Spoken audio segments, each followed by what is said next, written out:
Boxing Voice. I will ask you about a fight that unfortunately you won't get the call. It'll be in Macau.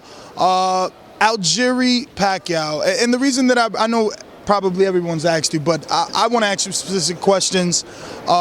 Similarities in Algieri and Saddam Ali. I feel like they both have really good set of wheels. They know how to use the ring, and for me, that was my reason for picking Saddam today. And I think that Algieri can do the same versus Pacquiao, sticking the jab out there. He's a bit more disciplined with his jab than Saddam is, or showed tonight, rather. Algieri really pumps his jab out there, and those wheels, do you think that he'll be able to stay away from Pacquiao's power, get another Provatnikov decision? Yeah, I don't know. I think Chris has shown that his preparedness is impeccable. Each time he gets out there, he's made tremendous strides and improvements in the last few years. I think the similarities with Pacquiao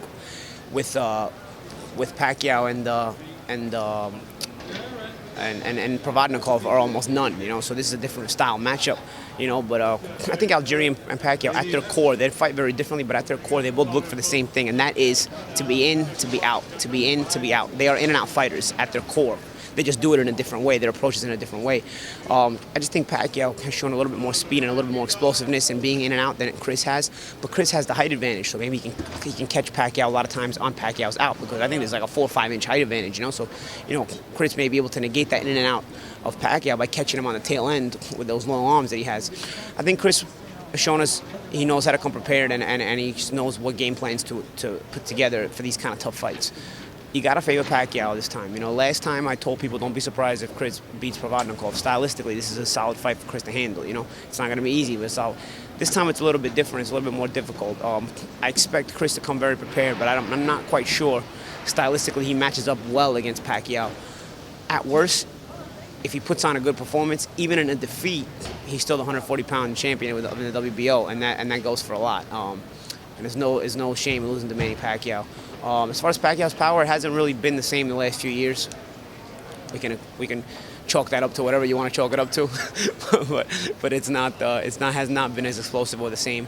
Regardless of that, though, we'll see. If Chris has shown a lot of improvements in the 3 years. I wouldn't be surprised if he puts on a good performance, and I wouldn't be surprised if he wins. But I can't say I'll pick Chris to win the fight. But at worst, Chris is still the 140-pound world champion, and he's still a force to be reckoned with at that weight class.